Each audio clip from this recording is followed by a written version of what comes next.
stop me but divine intervention. I reckon it's again my turn to win some or learn some, but I won't hesitate no more, no more. It cannot wait at your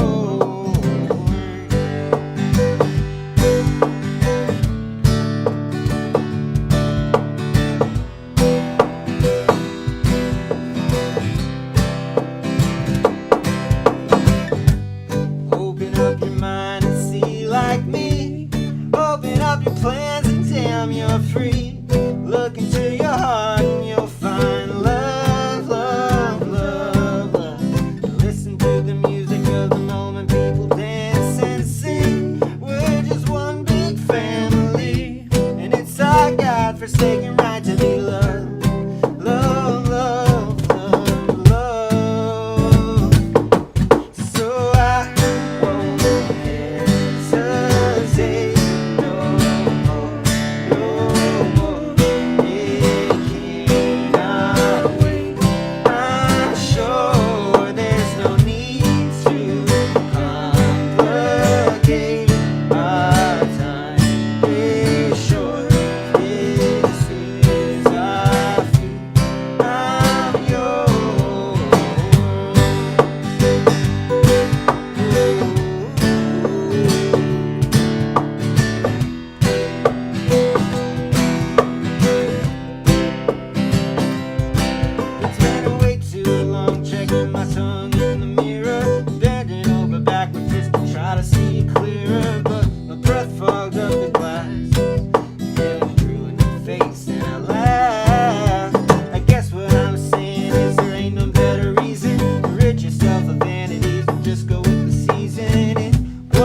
Yes.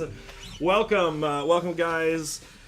Thanks for coming along to the 5 p.m. liturgy. I am Ben. I'll be the guide for tonight. Liturgy means the work of the people. It's not my work. It's us working out our spiritual community together. I'm here with Kenny, longtime friend.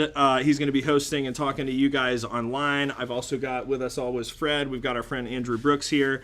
Excited that you guys are all here. You guys can sign up for the weekly and stay connected to everything going on with Collective at wearecollectivechurch.com. Chat with us on the Facebook. There's about 16 people. Kenny, who's on with us? What's going on tonight? So we've got a host of folks on here now. We've got Jim Kane, Dan Hensley, Rick Scholes, nice. Dottie Brewer. Hey, Dottie. Don Sorrow, Bill Brennan. Cool. The gang's all here. Yeah. So probably Joy, Rachel, Sarah. Yeah. So if you guys are watching with somebody, just give us a little shout out. Let us know who's at your watch party. Hey to everybody. Super glad that you guys are here. Welcome, Kenny. Glad you're here, man. So sort of really big news, and we'll all kind of work through this. We're all a part of it. It's actually going to be part of the reason so first announcement here. Welcome. We're not going to do a Zoom afterwards because you may not know this. It's Palm Sunday, which probably doesn't mean anything to you if you don't care about religious calendars. But what that means to us is that Easter is next Sunday, which is both super exciting, right? Very exciting. It's finally here. We're going to meet back in person. And for people like Brandon and I, who can get in our heads about things like perfection and excellence and doing everything right, only having a week left means it's crunch time. So we're going to be working tonight for a few hours after the service to get ready for next Sunday for Easter. So the big news is we're reopening. Next Sunday at 11, tell your friends. The tomb is empty. He is risen. And yes, we also have a lot of questions about that. So there's going to be a handful of once-in-a-lifetime opportunities next Sunday that have not ever happened in the life of Collective Church, and some firsts that will never, ever happen again. The first time and only time they'll ever happen is going to be next week. So if you can't make it in person to 112 East New York, downtown DeLand, you should join us on Facebook Live. I think we talked to our producer Brandon before the show. We should be up on YouTube as well, hopefully by next week, streaming to both platforms. So we're working on it. In addition to getting back up live for our services, we'll be both in person and online starting next week, Easter, 11 a.m. Also, starting next week, very exciting, yoga begins next Monday. You can come and move your body in person with other bodies in person. Work of the People is also going to be not this coming Wednesday, but the Wednesday after Easter, because we're going to a twice-a-month platform. So Work of the People is coming up that week after Easter as well.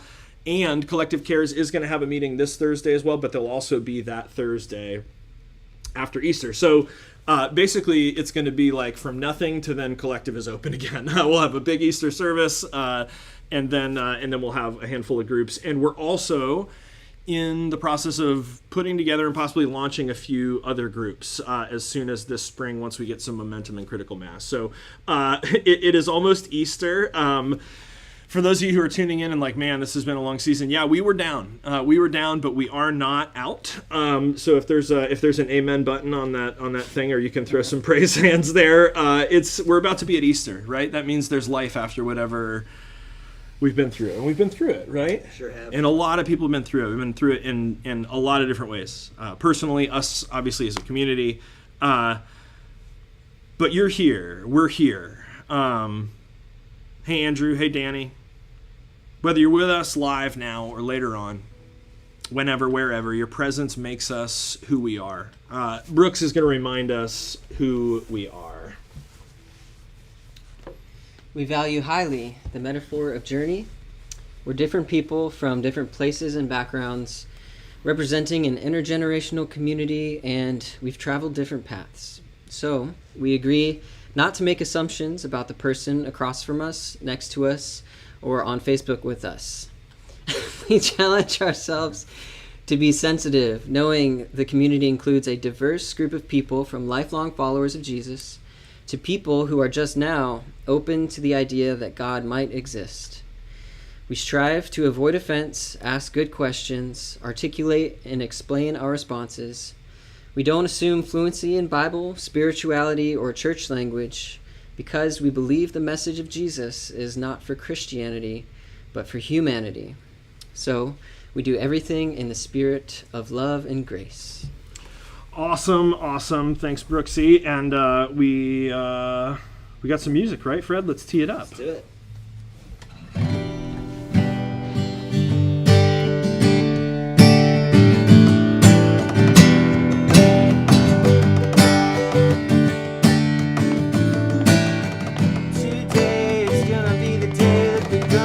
Back to you. By now you should have somehow realized what you gotta do. I don't believe that anybody feels the way I do.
Good stuff. Thank you. Welcome along if you're just joining us. Welcome back to our 5 p.m. liturgy with Collective Church. I'm here with Kenny. I've got my friend Andrew Brooks, Freddie Wilson. We are, if you're just joining us, we're going to sit in silence. We've sung a little, kind of caught up on connecting with our community. Hey to all you guys that are there joining us online. I'm glad you're with us. Hope you join us for Easter next week. We're going to sit with these words again. We're wrapping up 6 weeks reflecting on this, really reflecting on Jesus quoting this famous prayer from the Hebrew Bible called the Shema. So let's sit with these words together one last time. We're going to end our weekly journey together again until next time with the Shema. So let's listen to this again, and then we'll sit in silence. We've got some great drone footage if you want to utilize that. So feel free to close your eyes. And if you've done any contemplative listening with us, if you want to use like a Lectio Divina or any sort of sacred listening, listen for a word in here, listen for a mantra, something that you want to carry with you into our time of silent meditation. And hear these words again. Hear, O Israel, the Lord is our God, the Lord alone. You shall love the Lord your God with all your heart, and with all your mind, and with all your soul, and with all your strength. Keep these words that I am commanding you today in your heart. Recite them to your children and talk about them when you are at home and when you are away, when you lie down and when you rise. Bind them as a sign on your hand, fix them as an emblem on your forehead, and write them on the doorposts of your house and on your gates. Let's sit silently together as we listen to time for the sound of God. We'll sit silently for about 3 minutes.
Hey guys, welcome back. Thanks again to Brandon and 3 Button Media for those awesome meditations. Hey, welcome along to Becky Gable and the Fullers. I guess that's probably Elizabeth and Mike and new baby Fuller. Jay, glad that you made it. Glad that you got on to join us. Thank you guys all who are joining us. Kenny's getting to read for us from the Gospel of Luke, chapter 10. Go for it, Kenny. On one occasion, an expert in the law stood up to test Jesus. "Teacher," he asked, "what must I do to inherit eternal life?" "What is written in the law?" he replied. "How do you read it?" He answered, "Love the Lord your God with all your heart, and with all your soul, and with all your strength, and with all your mind, and love your neighbor as yourself." "You have answered correctly," Jesus replied.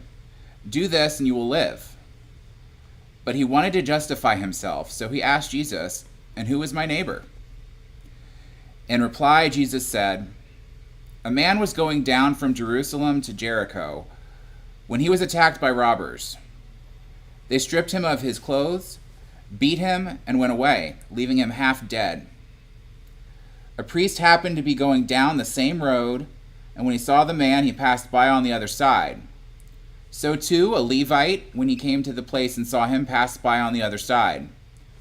But a Samaritan, as he traveled, came where the man was, and when he saw him, he took pity on him. He went to him and bandaged his wounds, pouring on oil and wine. Then he put the man on his own donkey, brought him to an inn, and took care of him. The next day he took out 2 denarii and gave them to the innkeeper.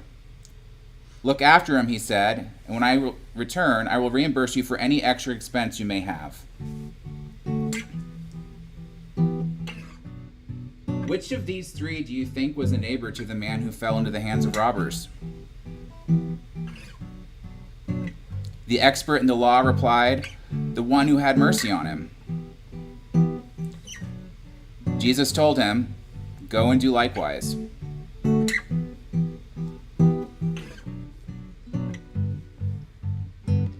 When I look into the face of my enemy, I see my brother. I see my brother. When I look into the face of my enemy, I see my brother. I see my brother. When I look into the face of my enemy, I see my brother. I see my brother. When I look into the face of my enemy, I see my brother. I see my brother.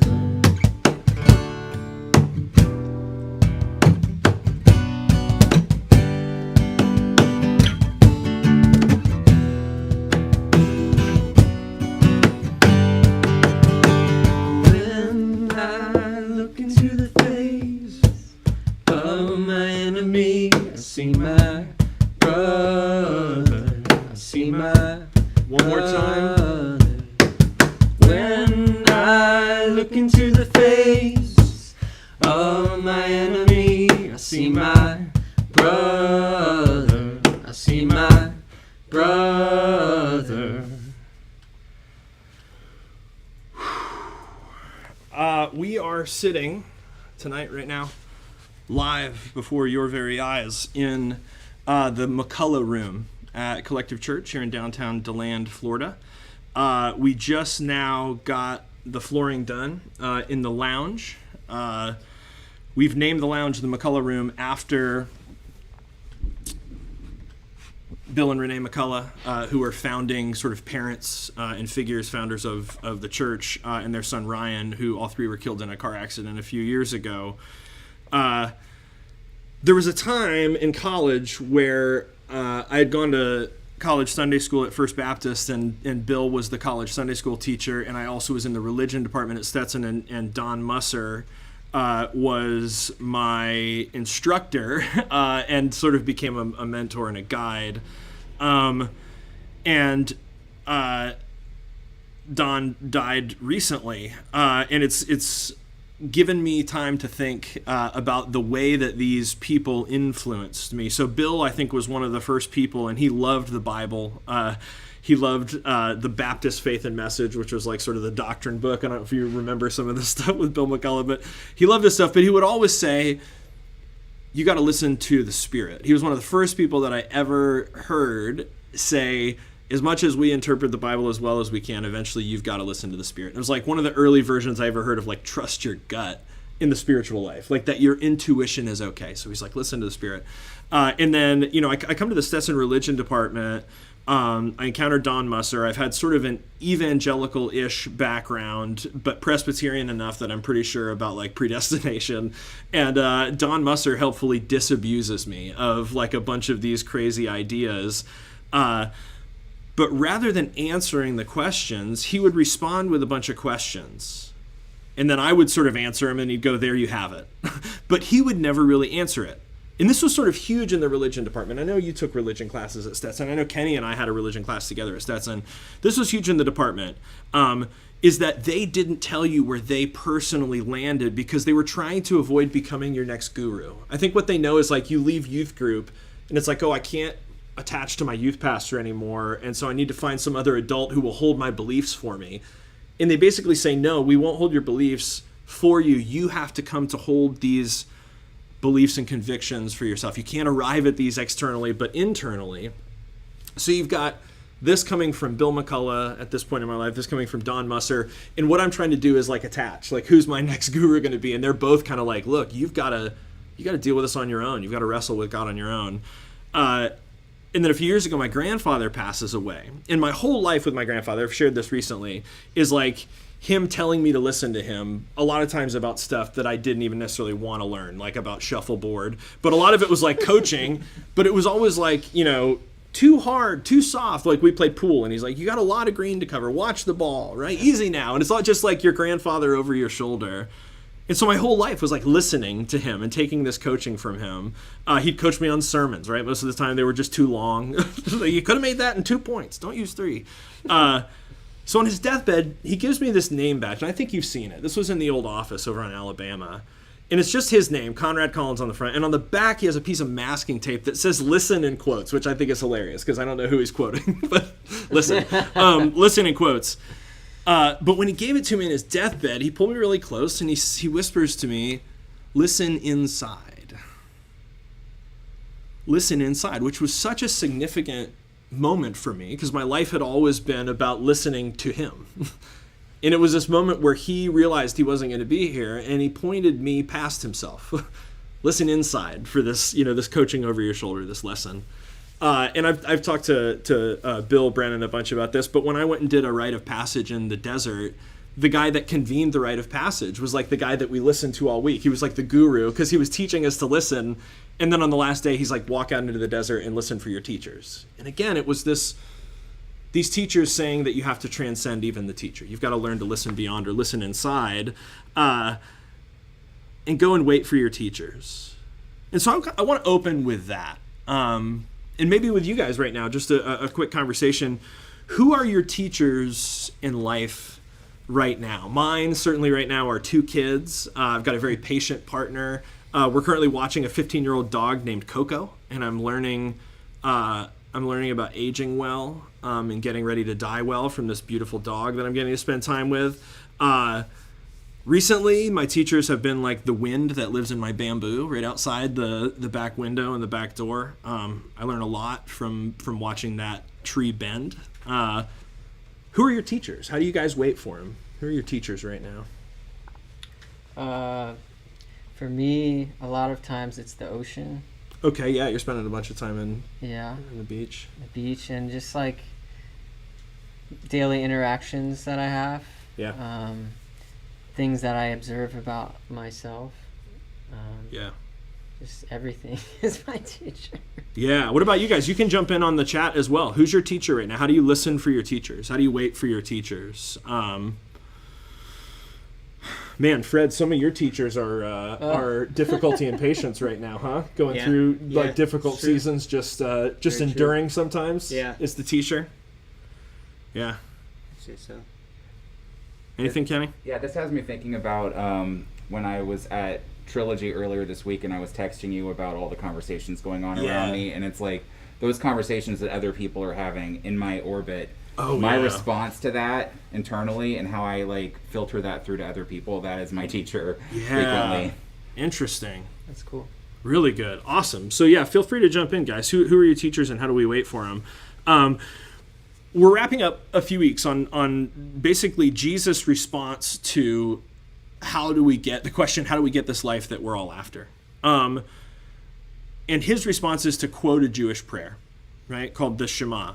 And I picked this story from Luke because I like that he's responding to it. I like the way that the question is answered.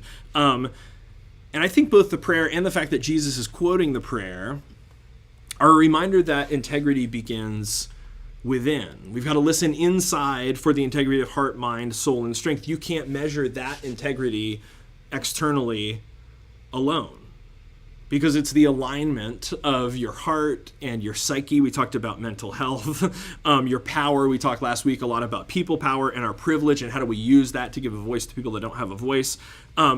All of that is good. That's what the whole series has been about. That's our work, obviously. That's your work to discern, and that's sort of your spiritual path.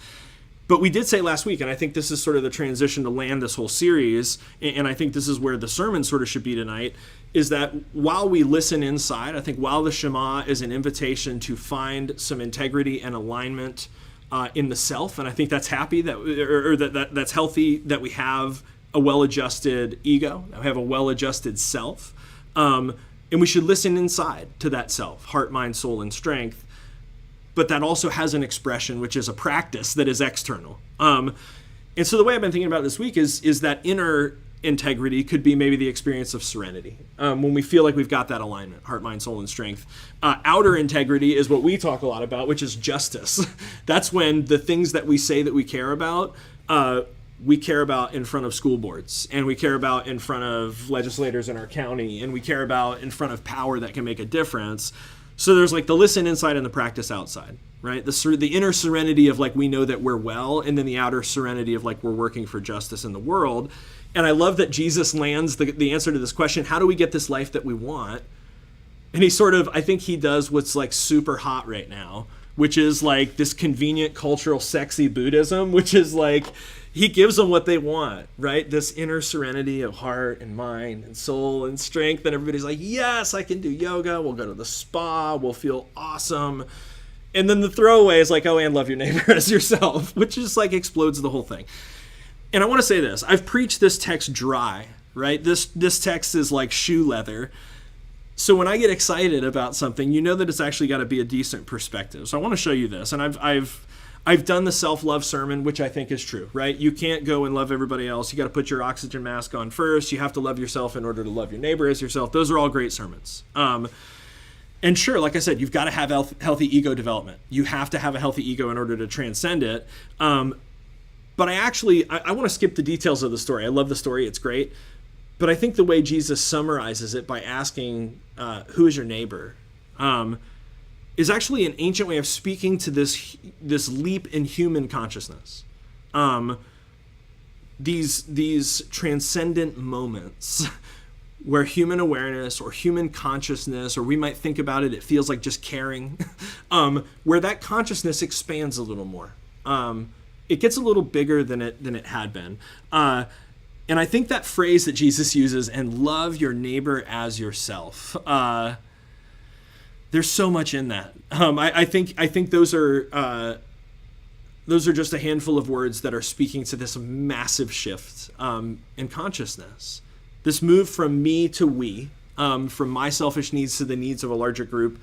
Make no mistake, this is an evolutionary leap. In fact, Patton Oswalt, who's a famous stand-up comedian and author, he has this great new special, and in the special he describes this sort of hilariously. And he accurately describes the ancient world as a horrific place. But he basically says, things are so scarce that for someone to share food with another person would have been experienced as a miracle, right? That the world was so harsh that for someone who was in a really hard time to get the listening ear of a friend, somebody who just would say, hey, tell me about your problems, this will get better. That would have been the equivalent of the experience of having demons cast out of someone, and just that somebody would get any kind of hand up when they were down would have felt like the resurrection of the dead. And he does this great in the special. The point is, we can sort of see in hyperbole these small experiences of the leap in human consciousness to things like sharing, things like a listening ear, things like helping somebody up. Or maybe as we land the series on the integrity of our heart and mind and soul and strength, maybe we get a little bit more specific and we ask, how is it that we as a congregation, as a group of people, care for our neighbors' hearts? Right? We would first have to ask the question, what hurts our neighbors' hearts? People that live around us, what hurt their hearts, and how could we care for their hearts? How are we caring for our neighbors' minds, right? We said this word is also psyche. What are we doing about mental health, right? We know that every time you guys do listening circles, every time we ask what the community needs, mental health is an area in need of such healing and help and support. How are we caring for our neighbors' psyche, right? Soul. How are we caring for the essence of people, their dignity, their wellness, and then strength? What are we doing with our voices to amplify the voices of those who don't have power? And in the same way that we're caring for and cultivating our own inner integrity, all of that, yummy woo-woo, heart, mind, soul, and strength, we have to ask what it means to care for that same integrity in others. Spoiler alert, this isn't the end game. If enough of us, let's say just a handful of us like here, can practice this way together in a small tribe, in a small group, we can also start healing and kind of blessing the whole world with this way beyond even our own tribe. And so in the terms of the story, rather than just helping one dude in the road, what if all the priests started behaving like the Samaritan? What if all the Levites started behaving like the Samaritan, and then all of their little priest crew started behaving this way, and then all the little Levites started behaving this way? This is basic social evolution theory, right? We have to have healthy ego development, that I'm like a good healthy self with boundaries and all that stuff, and ambition. Ego, and then ethnocentric, like then we develop an affinity for a tribe, we share a language, we have customs, but then eventually world-centric. So egocentric is all about me, ethnocentric is my tribe, we're right, we have all the answers. But then world-centric is like, oh God, there's other stories, right? There's other people who not only haven't heard of my God, but they've got like all these other things that we've never heard of that we need to have these conversations about. So ego, ethno, world, or me beyond me to we, and then we beyond we to everybody. But if we're honest, and we've been talking about this recently, transcending self and tribe is not going real well in the U.S. in 2021. This hasn't been a season that we would describe as people growing in unselfishness and in sort of tribal peacemaking. It's been very divisive, very tribal, very selfish.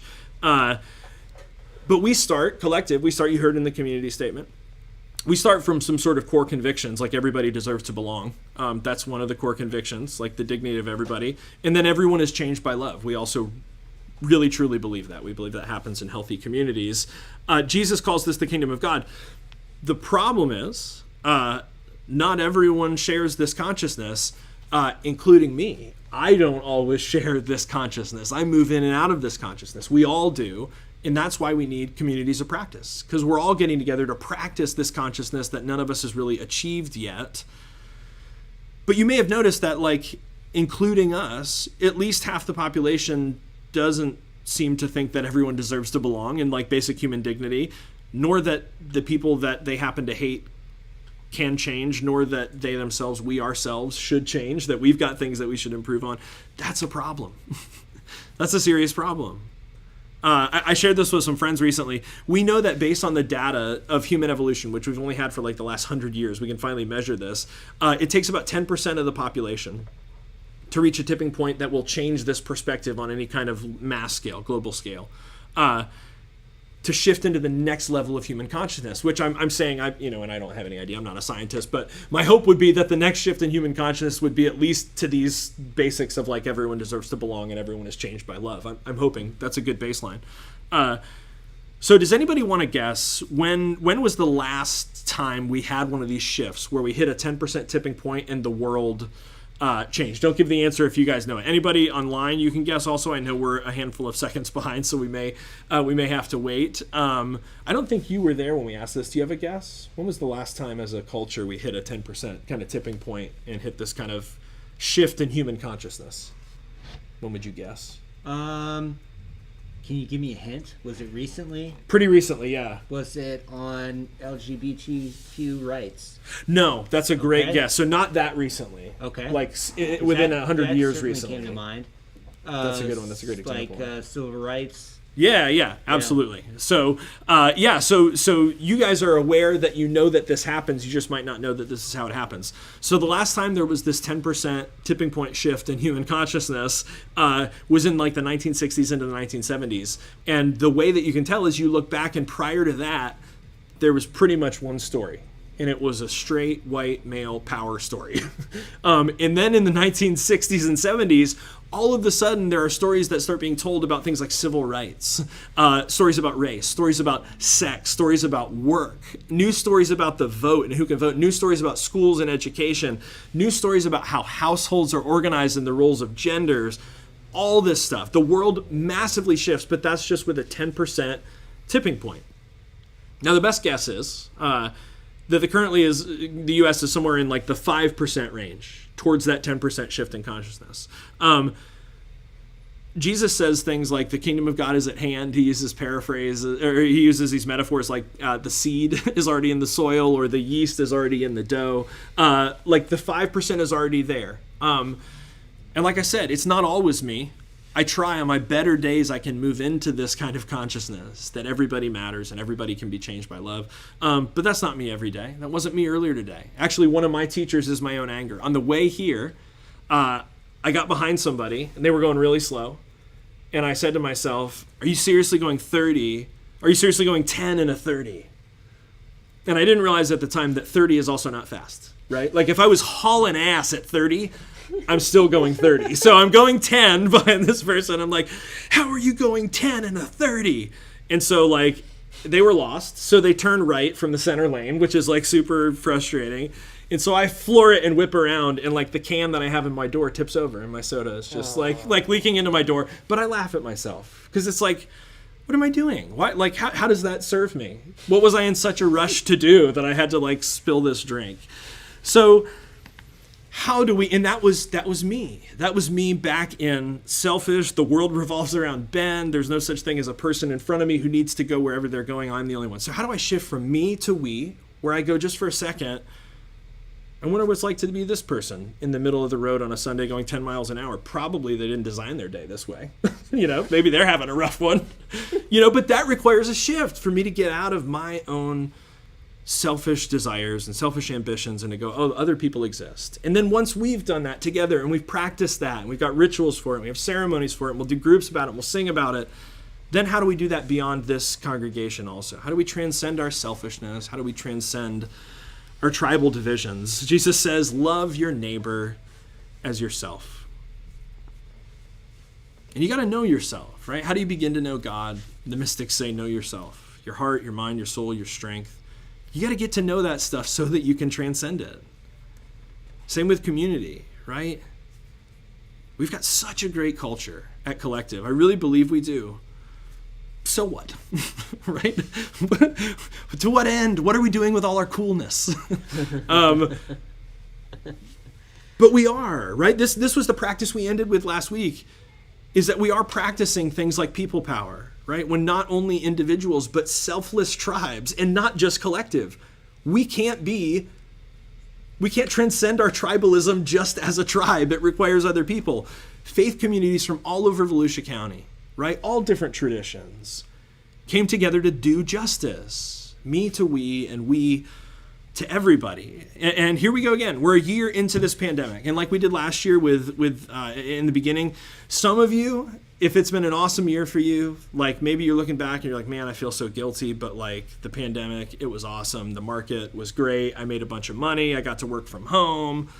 I made a bunch of friends gaming online. Maybe it was awesome for you. And so your stimmy is just burning a hole in your pocket. You're like, what can I do? Got to get some new gear. whatever, pay off your debt. Some of us, we're watching our bank every day because it's saving us from the brink, right? And that's just the truth. Some of us, it's just we're getting by. We're paycheck to paycheck, and we can't wait for it to bail us out. We have a relief fund set up like we did last year. If you'd like to join us in redistributing some of your stimmy to the folks that need it the most. We think this is Christianity. I know that's crazy, but redistributing wealth, I know. For folks within our congregation and adjacent, we've got Publix gift cards. So if you're just having a tough time and you really just need some help on the grocery bills, cool. Find me, reach out to me, we'll find you. You can get a Publix gift card. The broader community, we're giving all the funds that you give us from your stimulus or whatever else to this relief fund. We're going to split them 50-50 to the neighborhood center, where we did a bunch of our work early in the pandemic. The neighborhood center is doing what we call mercy work. This is direct service work. They're doing work right now for people that don't have shelter today, for people that don't have food today, for people who need their bills paid today. So we're going to send half the money there. The other half is going to go to faith, fighting against injustice towards harmony. Freddie organizes for them. Everything we just got done doing with the Action Assembly we did through Faith, and they're getting into the very beginning of their funding season. So we're going to go ahead and commit half of what comes in to this relief fund to also go to Faith, because they're doing not immediate right now mercy work, but long-term justice work. They're looking at the fact that if we don't address this now, in a couple decades, we're going to be 16,000 units short of affordable housing. We can't wait 10 years to start solving that. We have to start solving that now. So we're going to do immediate work, mercy work with the neighborhood center, and long-term justice work that we are doing right now with the Nexus study, with the trust fund, through our work with Faith.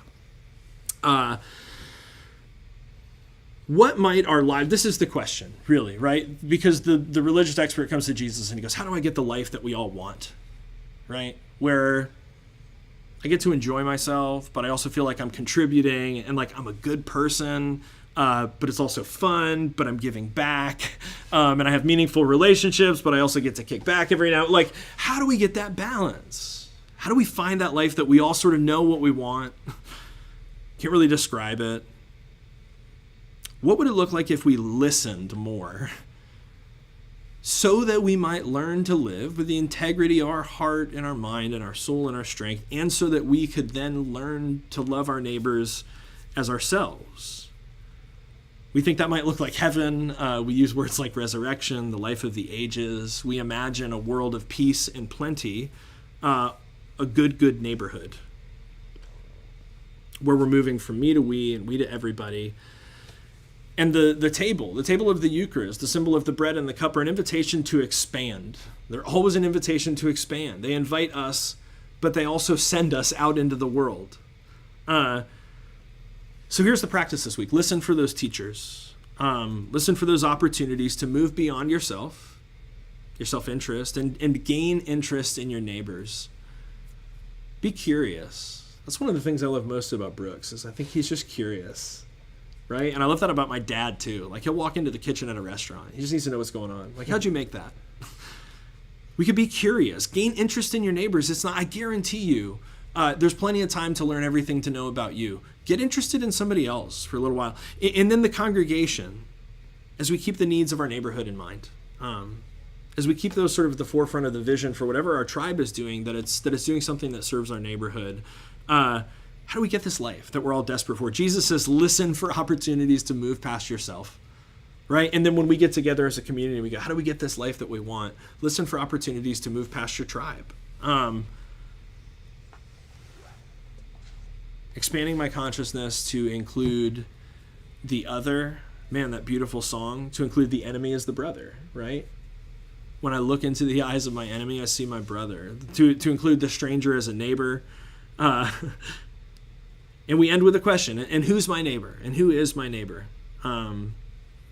Jesus doesn't answer, does he? He does what Bill McCullough did and Don Musser did. He doesn't answer. He ends with a question. Who was the neighbor? Who is the neighbor? I hope you'll find out. I hope you'll listen inside. Let's reflect together as we sing again, and then we'll wrap the service, and we will leave you all until Easter Sunday together. Let's do it.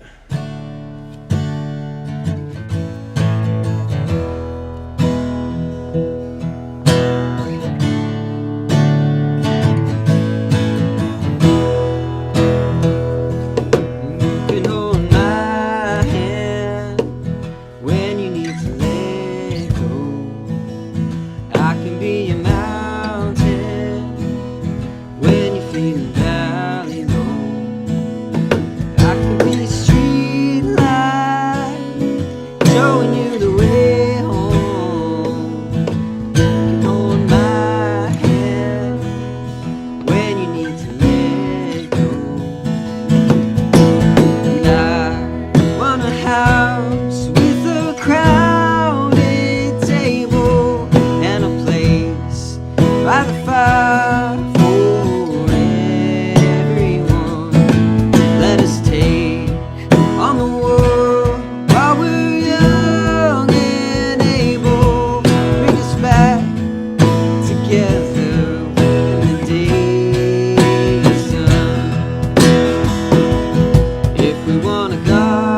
trill on the end, though.